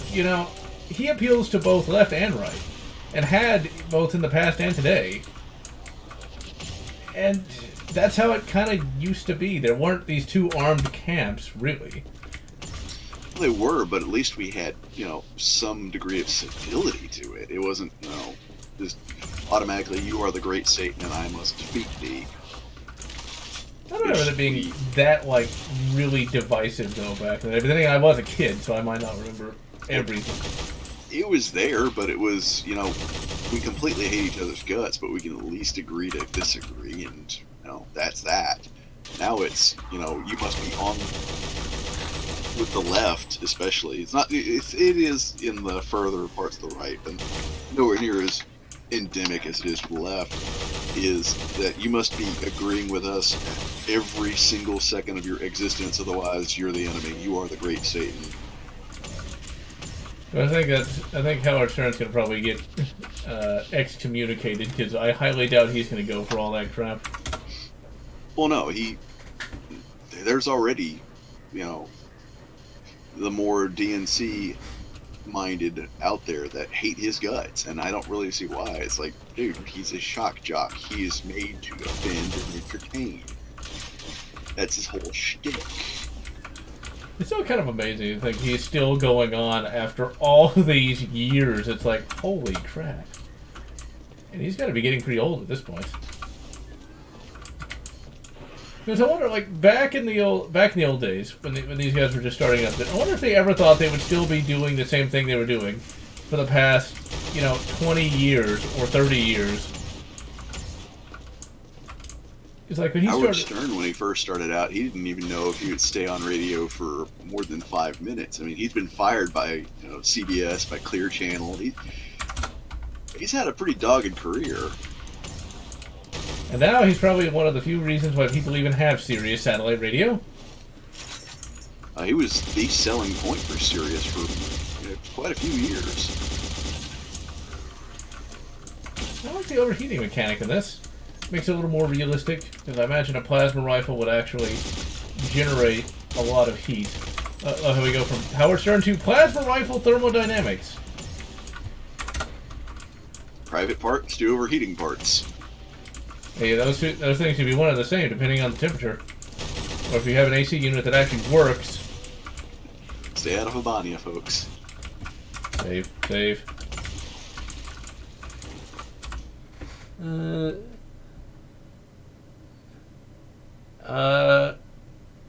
Politics basically became that over time. Actually, no, did it really, though? Now that I think of it, it seemed to really accelerate around 2014, really. At least that's what it seemed like to me. Well, here's the thing. I really don't like talking politics on Game Channel, but I'm going to talk it because this is a question that deserves a legitimate answer. You want to know where this really, really kicked off? Hey, don't blame me. Blame the chat, by the way. I blame you. I'm not blaming anyone. It's a sincere question, so I'm going to answer it in a sincere manner. Really, where this all kicked off? The Obama administration. Yeah, that's good. A lot of frustration basically built up, and then Obama made it okay to say, oh, if you don't agree with me, you're a racist. And that just ruined a lot of things. Everything kind of descended. Yeah, I can see that. But even then, even during his administration, there's still... What I remember the most is, prior to 2014, you could still have people on TV still talk about both sides. I mean, case in point, The Daily Show. I never particularly liked it much, but I do remember, Jon Stewart would talk about the bad aspects of the left. He would actually bring that up. Whereas you would never see that today. And that's because the paymasters up top are realizing, hey, wait, that's a propaganda machine. Let's keep cranking it out. Yeah, but wouldn't it make a lot more sense though? Because like people weren't paying as close attention to politics back then because there was two different views being. That's the point. Back then, remember, you want to talk. The reason I say it's the Obama era that really did this is, what was the big thing during the Obama era in terms of tech? What was the big breakthrough? Smartphone. Exactly. Smartphones got relatively affordable and very common use. With that brings the aspect of, oh wait, you don't have to, look at constant big ticket news shows like CNN, MSNBC, Fox News, and all that. We're getting our reporting from vlogs more than anybody else because who's on the scene first? Somebody with their cell phone. Damn it. And the media hates that because they're getting scooped. See, that I find kind of interesting. I had always thought that even back then that people had kind of moved away from like the mass media. Well, mass media had control, exclusive control for so many decades. But now with the advent of the first responder, the first person reporting is some blogger with a smartphone in their pocket, that changes things. That removes their element of, we have a monopoly on this, we tell you what to think. Because you can just say, okay, well, I don't really care for your view. I'm going to go look for, the closest thing to truth, unfiltered, I can find. And the lashback is their shows have become nothing but propaganda. Yeah, but I think they've overplayed their hand with that because everybody pretty much knows that it's just a bunch of crap by this point. At least I would imagine. Yes and no. Most people do, but here's the thing. If you ask your average layman, somebody who's not really following politics, who's, got their head down in their 9 to 5, they don't. They think that, the news channels still are valid. And so they're really not.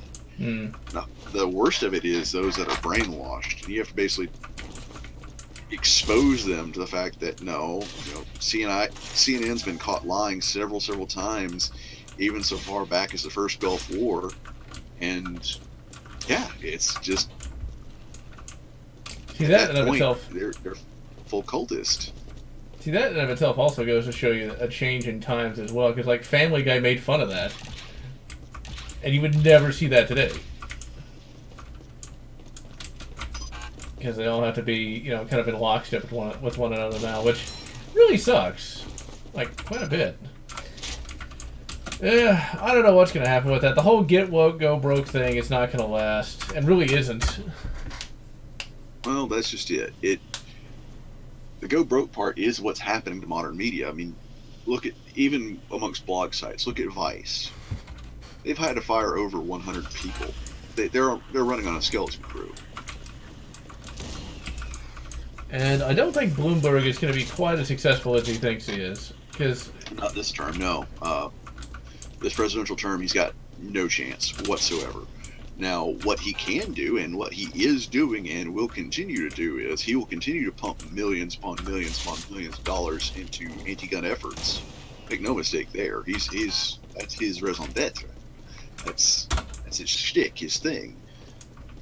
But as in terms of presidential running, he's not in the running at all. He's just wasting money.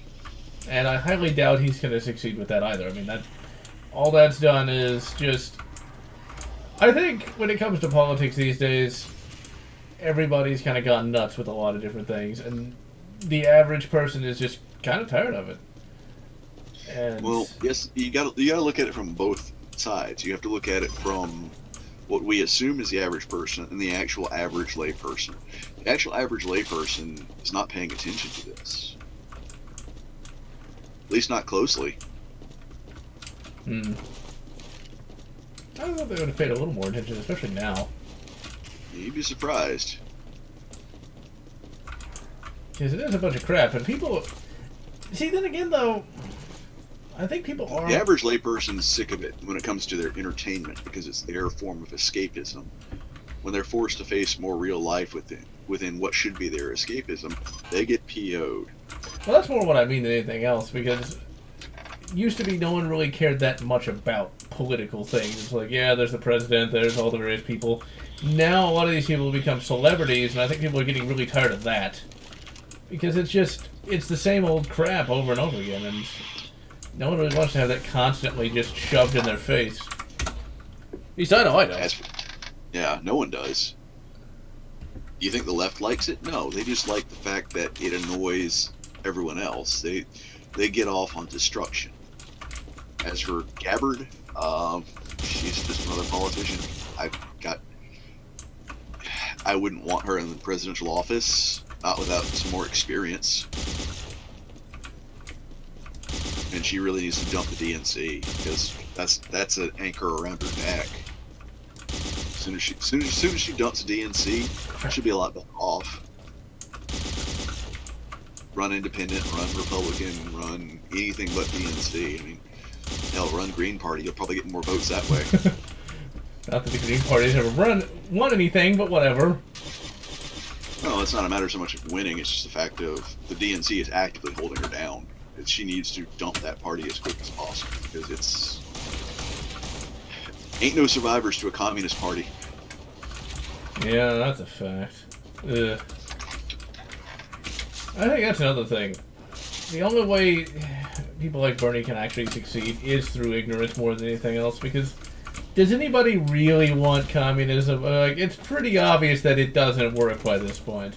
Well, that's just it. You're not going to convince a cultist that it doesn't. Yeah, but how many hardcore communists are there even in the United States? I mean... Oh, you'd be surprised. Not enough to make a voting bloc, but more than enough to cause quite a few riots. Yeah. See, that's where it gets kind of scary, though. Like, you see those people talking about this stuff, and I think that's going to be a deciding factor. I mean, you show people that, you know, like the various staffers talking about, you know, setting stuff on fire. It's like, no one's going to vote for that. Arizona State University. That kid who had a freak out, you know, wanting to... I'm not going to say what he said because I don't want this channel demonetized, but yeah, essentially espousing violence against anybody he disagrees with. Yeah, that's not sane. That's not rational. I just don't know. See, that actually makes me think of something, though. Why do people go against that JonTron guy so much? Because I don't think I ever sat through that stream. I think I sat through a little bit of it. He didn't sound like he was that bad in terms of politics. He's a little misinformed in terms of certain facts, but his heart's in the right place. He's got some stat checking to do.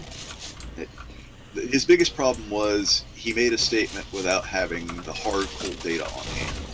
Oh, something like that. Other than that, he's harmless. Because that's one of the things, like, you never know how true any of that is, and I'm not going to sit through 3 hours of him just yammering at that beard guy.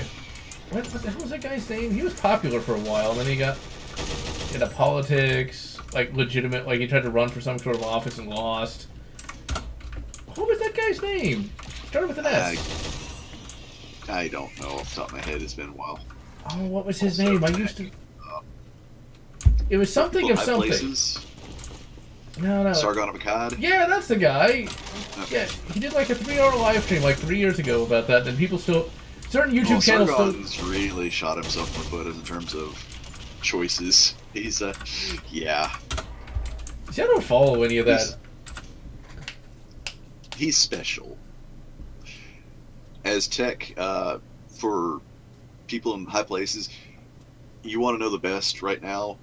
Gun Owners of America, GOA. Yeah, sadly the NRA is not quite what it once was. Brother, ain't that the truth?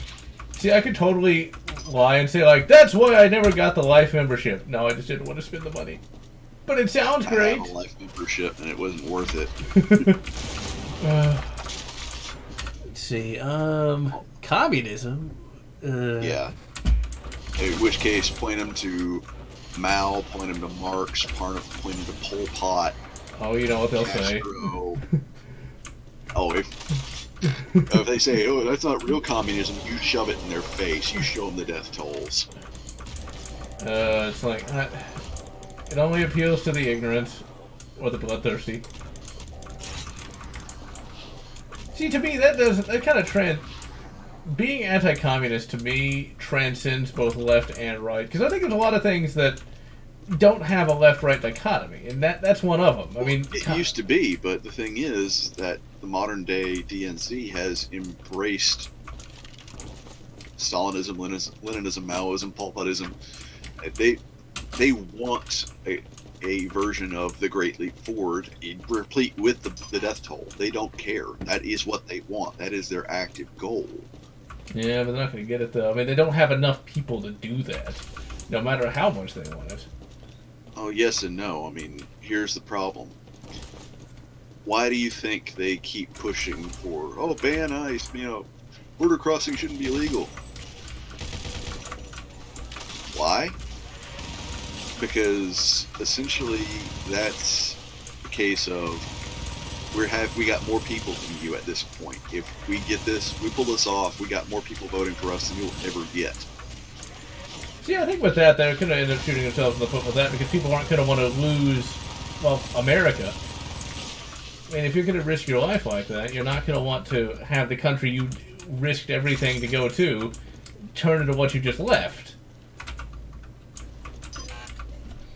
And I think that's going to be... I think that's kind of like the long game in some respects, though.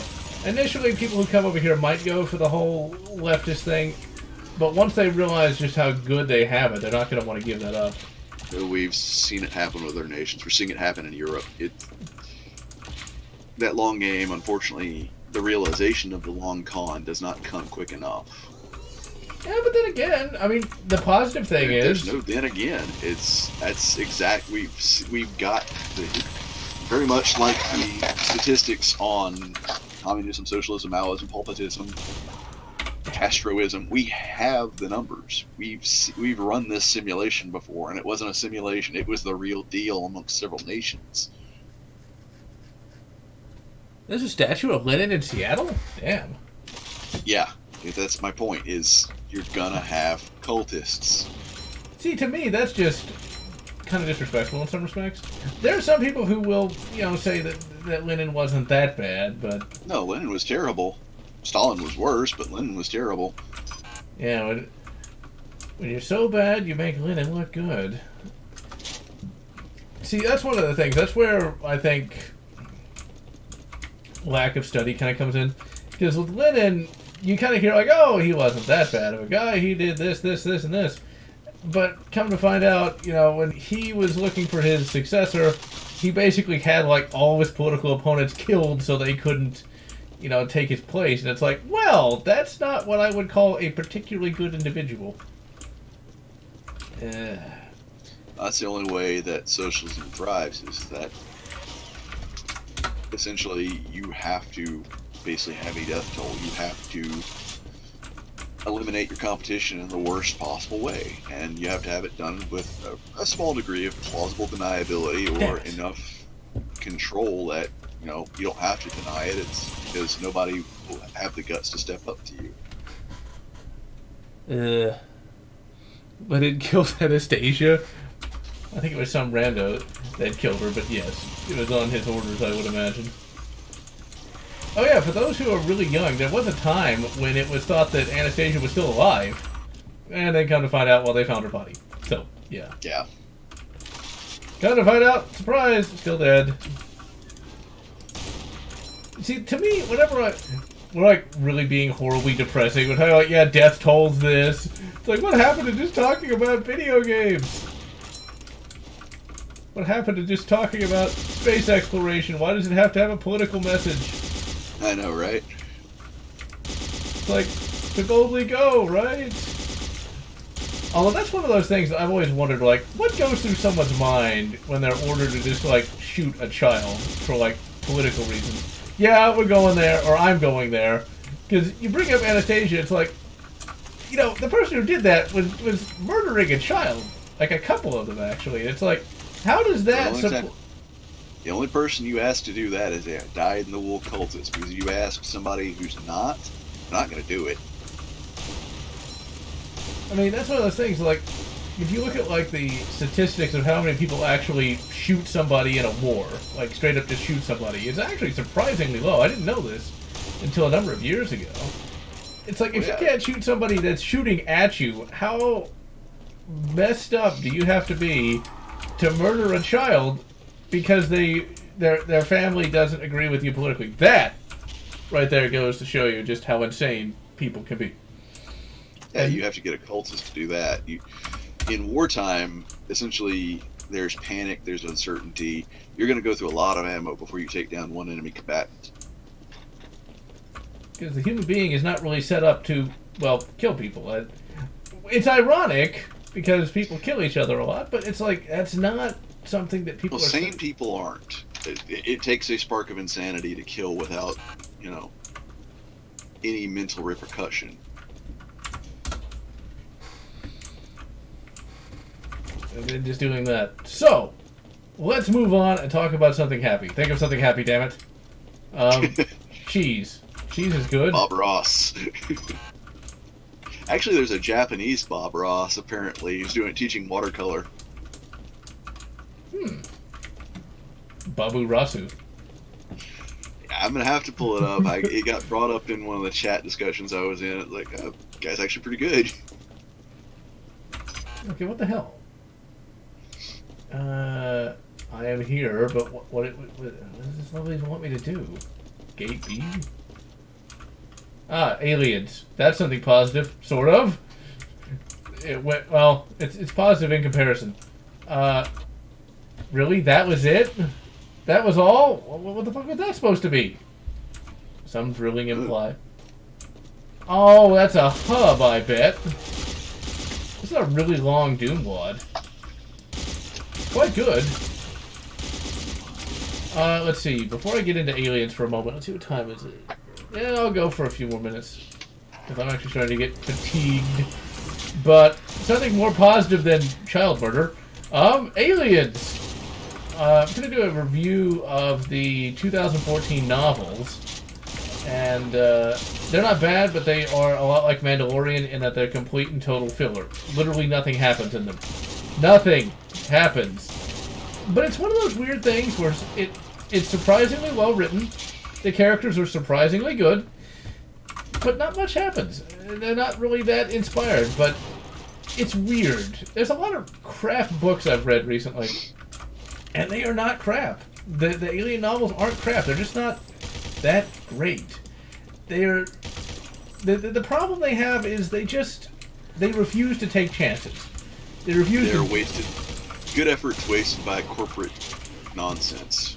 Exactly. I mean, the writers they got for them are great. It's just the plots go nowhere, or they're already a foregone conclusion. Book 1 has Ripley in between the events of Alien and Aliens.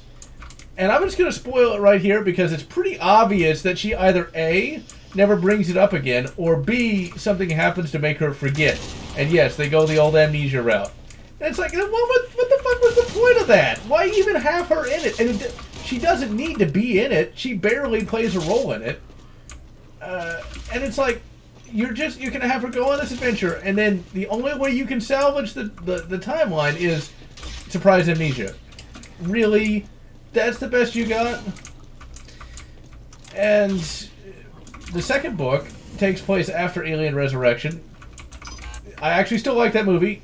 Yeah, it's not great, but it's better than Alien 3. And I stick by that. I will stick by that forever, because Alien 3. I would say there's no artistic merit to Alien 3 whatsoever. And one day, I will actually sit through that movie again. I'm not sure when that will be. And I will actually, scene by scene, rip that movie apart. Because, yeah, I still despise Alien 3 in all its... well, maybe not in all its forms.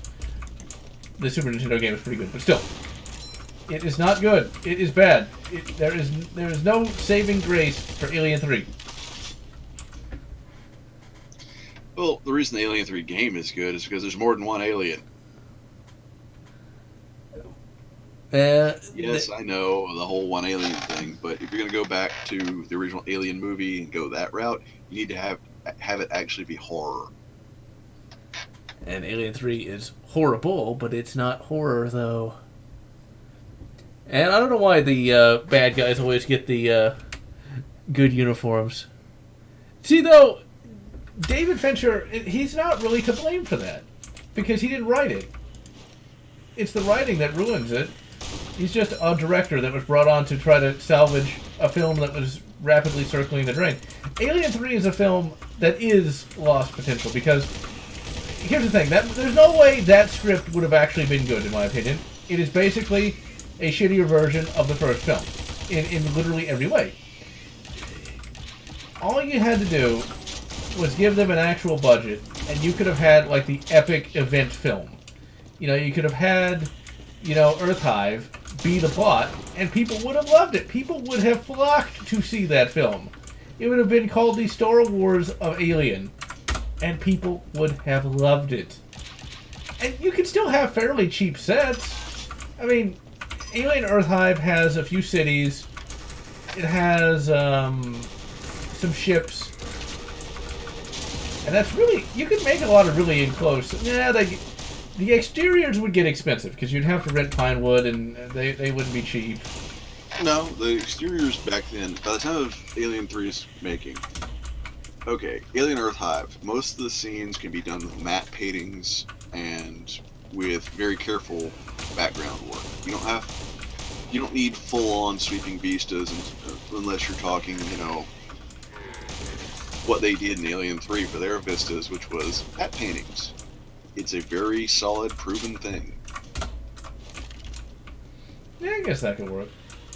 You can still do Earth Hive today, though, because it doesn't have Ripley in it. And you can make, instead of like Hicks and Newt, literally just make it another bunch of characters. You could. It won't happen. Disney. Yeah, because Disney. Because goddamn Disney.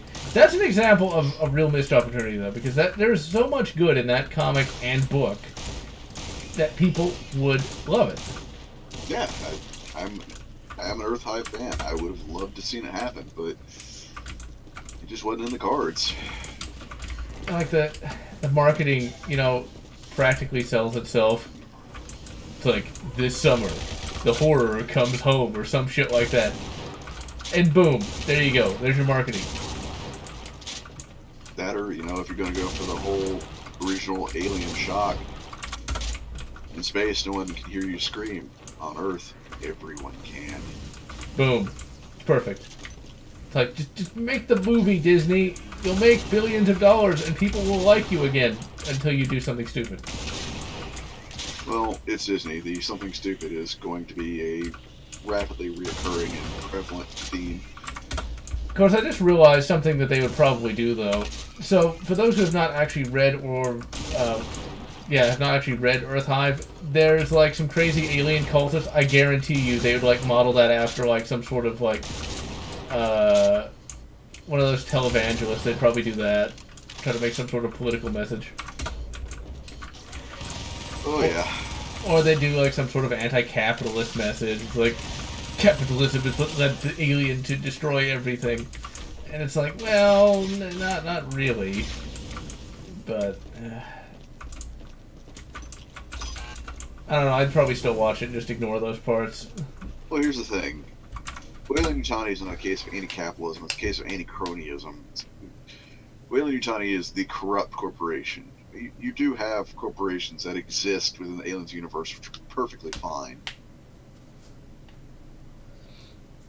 You know, Ross, dude, you're not necessarily wrong. Since it's the future, you could possibly have, you know, the main cultist dude, who's like supposed to be some sort of aristocratic kind of guy, but you could like recast him as like some sort of extremist, and he could have like an old faded hat, and you could like see the MA on there with like a Weyland Yutani logo there or something. I could see that happening with Disney. That is something I would not be surprised at. Which that's one of those things where I'd be like, oh god, of course they did it. But seeing as how we'll never get an Earth Hive, I guess that's never gonna happen. But I could see that happening. I could see that happening in like a modern day Aliens comic. you know, although would anyone really, would a Trump hat survive 100 years in the future or 150 years in the future? No, but you can better believe that they'd make an analog to it in terms of, you know, Disney movies. Because everything's got to be political these days. Because, F me, if we can't have good entertainment and actual escapism. Oh, Prometheus. See, Prometheus is one of the things that really messed up Aliens. One of the ways that's not a movie. That's fan fiction. That is non-canon. I wouldn't even go that far. It's just an art house piece that. I always say this in whenever Prometheus is brought up. I knew the film was gonna suck from literally the first 5 minutes, because when they linger on that waterfall, you know what you're getting into. You know. All it's gonna be is just 2 hours of artistic vision. And I'm dead. I don't know if I'd call it artistic, but it's a vision, alright. Mm-hmm. Hey, there's a real pulse rifle that exists. There's only one. And hello, Corey Cox. There's only one. And we'll never actually get to see one I don't think even if they manufactured one, people would really buy it. That'd be like $5,000. Although... The problem is getting the parts. The actual guns themselves that make the pulse rifles not that hard. You can get Remington 870. You can get a modern remake of Thompson submachine gun. You can file out the 2 stamps you need for them being short barrel rifles, short barrel shotguns. It's getting the Franke Spas 12 parts. It's the hard part. And the reason I say although people will probably buy it, there is of course. Back in 2009 or so, the STG-44 was brought in by some German company and sold by PTR, and they were like $5,000 a piece. They only made 150 of them, and they like sold out within like seconds. So there's that. Well, there's also work is painfully slow. I will admit there is a group working on making the STG-44. So I thought HMG was like done with that though.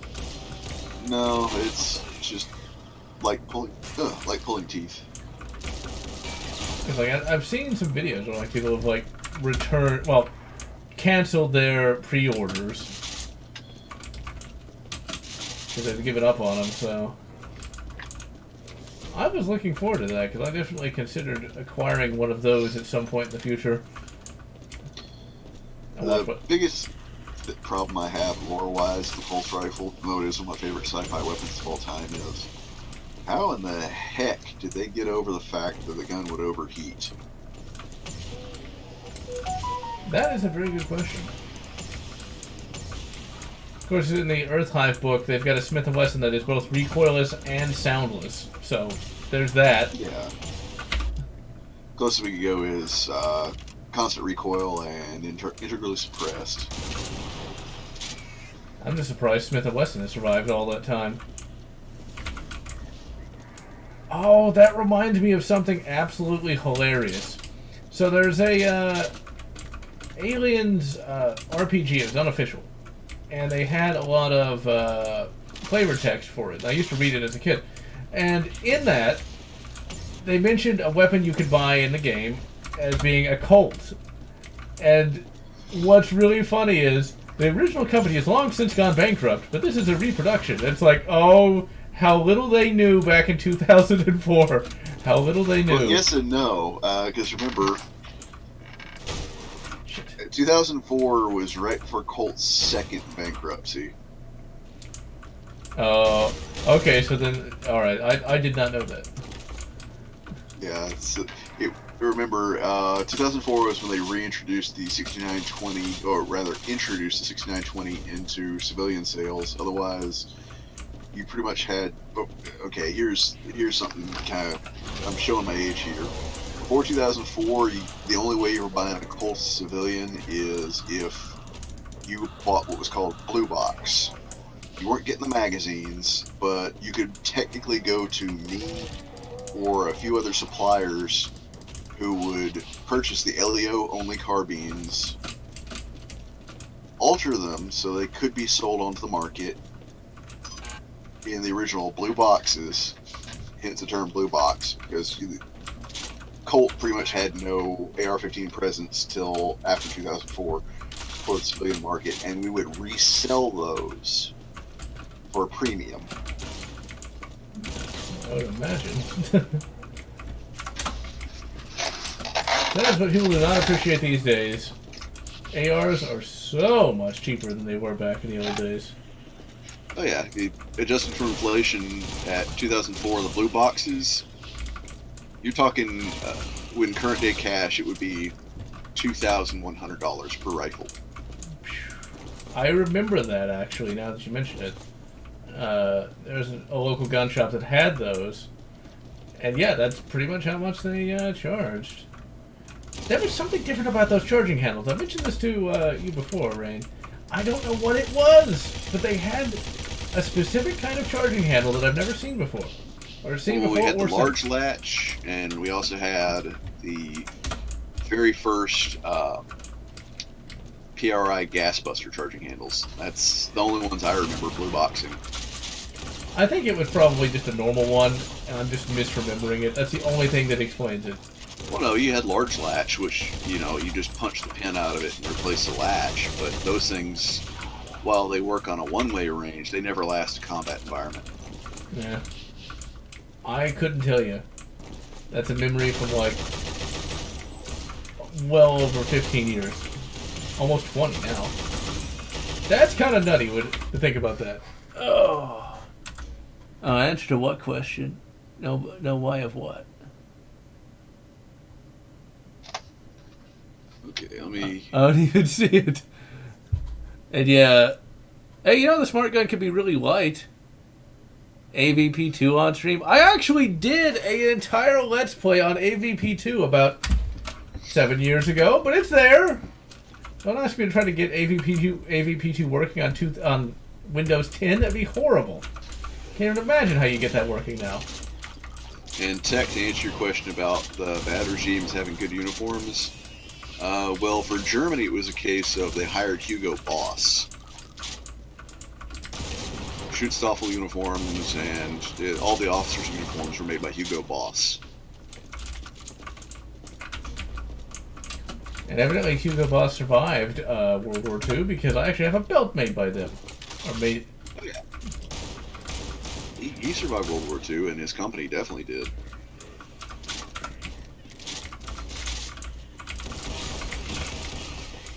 Now, of course, a lot of those uniforms weren't quite as great in actual real-life use. No, they were not ergonomically great. They were just made to be rather striking. Just shoot everything! I love this minigun. It actually feels legitimately powerful. Oh yeah, evidently there's a 50mm minigun now. Well, it's not really a minigun, but 50mm Gatling gun now, which is very much overkill. 50mm, it's rotary autocannon. Yeah, that one. Actually, no, I wouldn't say it's overkill, because if you're like trying to shoot down incoming missiles and stuff like that, it's not a bad idea to have something like that. But still, 50mm. Oh, I thought you said stream, not Steam. Oops. I didn't know anyone thought about that. Oh, wait a minute. I think I know what you mean, though, Techstorm. I've seen that in some sci-fi books where, you know, it's like, so long as you're not hurting someone else, you can do whatever you want as a libertarian, and that's not something I think would actually be accurate to that ideology. Well, here's the thing. That's a libertarian, because a libertarian only aspires to one thing, and one thing specifically, and that's Austrian economics, i.e. the free market.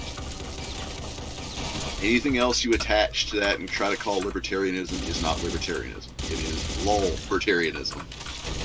If you have ANCAP anything, or anarcho anything, that's not libertarianism.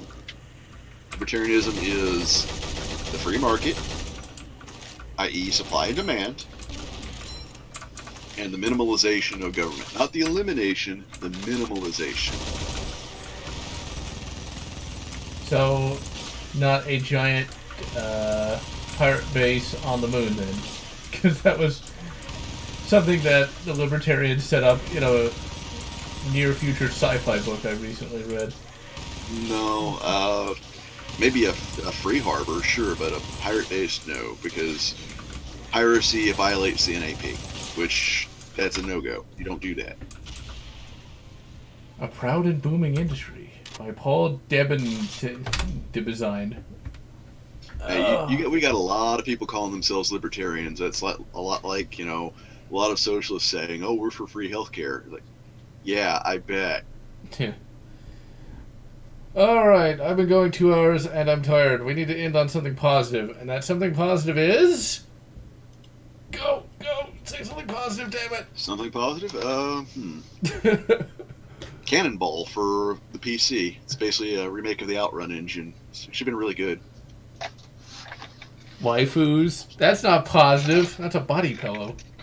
Although that could be positive, you never know. But body pillows aside. No, go on. It's comfy. Less thought about that, the better. Alright, so I am General Lotz. And I'm Rennick. Finally! And next time, we can bring you some more N64 games. But for now, I'm going to wish you good Slayers Rampage. That's the problem. Slayers Testaments and Slayers Rampage, they both sound so similar. But anyway, Slayers Rampage, or whatever makes you happy. Except for coming.